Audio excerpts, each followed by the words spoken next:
All right, welcome back. This is episode 3 of Agatha All Along.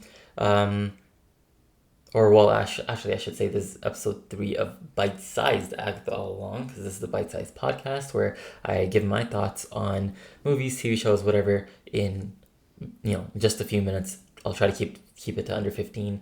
This one's probably gonna be even shorter than that. But anyways, episode 3 of Agatha All Along. I'm excited to keep watching this. I didn't love this episode as much as I hoped I would, but I still liked it. I think it was better than episode 2, which I think I mentioned was a 6 out of 10 for me. This one was probably closer to 7, 7.5. So we pick up, I think it was on shoot, I forgot the name, the Witch's Road, I believe it was. They go to a house, they get trapped there, and they have to figure out a way out. They have to make some potion. So, I liked it. It was a nice episode. I liked the story. I was kind of intrigued by the puzzle part of it, and I was just like, you know, I thought it was interesting. I like to see. I'm expecting every episode's gonna have some sort of like this puzzle type of thing where they have to get out of it, and it kind of feels like an escape room maybe. But I did like that aspect of it. Again, I was very bummed out that Aubrey Plaza was not in this. Hopefully, the rest of the season she's in it a lot more because she's one of the biggest draws to the show for me after Catherine Hahn. But even without her, I think the episode was fine.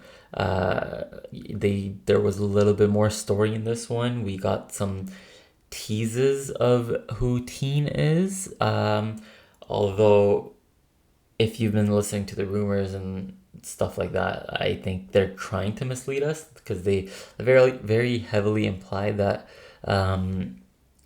Teen is Agatha's son because they did the whole thing with like the Agatha killed her daughter, or sorry, I don't think they specified if it was daughter or son, but her child.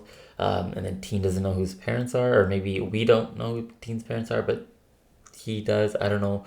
Anyways, I think that with the conversation with, I forgot the name, but one of the witches of the coven with Teen, and then also later on with Agatha's vision, I think it seemed very much like they were trying to imply that Teen, or Billy, is Agatha's child, but I feel like everyone knows that it's actually Wanda's child, so I feel like that's gonna be a twist later on.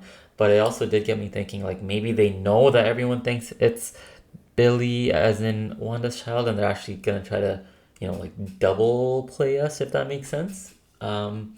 I don't know. I feel like it's probably just Wanda, but I just want to keep the mystery alive maybe a little bit more and try to believe that maybe it could be Agatha's kid.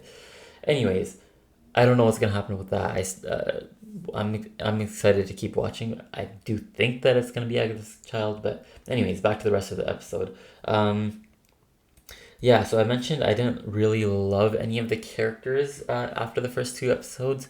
Still, no one's really standing out to me outside of obviously Agatha, who we know from before. I think Teen was a little bit better in this episode. I did like him. I did like what he brought.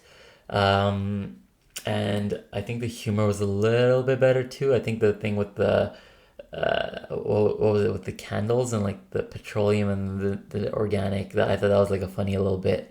Uh, and then I also, yeah, as I mentioned, I like the kind of puzzle part of it where they're on ticking clock and they need to put together this potion. So I thought it was fun. It was like a very mostly contained episode, but it did push the plot a little bit forward, and I thought it was just enjoyable to watch.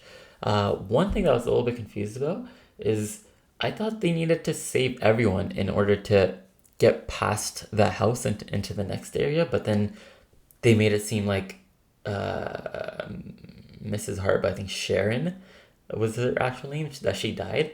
But I was under the impression that if someone dies, they're all gonna die, but maybe I just misinterpreted that.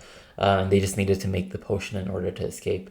So that was fun. I also like the little nod to like the different way that like witches die. Like they went through the oven, and there was also the joke about the Hansel and Gretel joke, where like it was like the last witch I knew who went into an oven died or something like that. So I thought that was funny. Um, and I don't know if I actually believe that Mrs. Hart is dead. Maybe she is dead, and then later on in the season, maybe like next episode or the one after that, they'll try to make it seem like Agatha has a heart and she has a chance to get what she wants, but like maybe her powers back, but she actually uses it to revive Mrs. Hart. I don't see that happening, but I think that's something that I could see happening. It's just not what I think is the most likely scenario. Anyways, episode episode 3 of Agatha All Along. I liked it. I am still a little bit disappointed overall because I don't think, like on an episode to episode, I don't think it's hitting as hard as Agatha All Along. I mean, sorry, as hard as WandaVision yet, which I was a really big fan of. But I still think it's enjoyable enough for me to keep watching. I'm hoping episode 4 is better and it continues to push the story forward. Hopefully, Aubrey Plaza is back as well. But for now, I think that's it. This has been the Bite Size Podcast. I just started doing this because I was like, let me just, I have thoughts on the things I watch. Let me just record it and upload it. If someone hears it, great. Sorry, I just got cut out. But yeah, I was just saying, yeah, this is the Bite Size Podcast. If anyone is listening, great. It's just something I want to record because I have thoughts after watching things. But if no one's listening, that's all good too. I'm just gonna keep hopefully improving as I go on, and maybe eventually I'll have 1 or 2 listeners. But anyways, this has been my recap slash review slash just scrambled thoughts. Let me know if anyone is listening, and I appreciate you, and goodbye.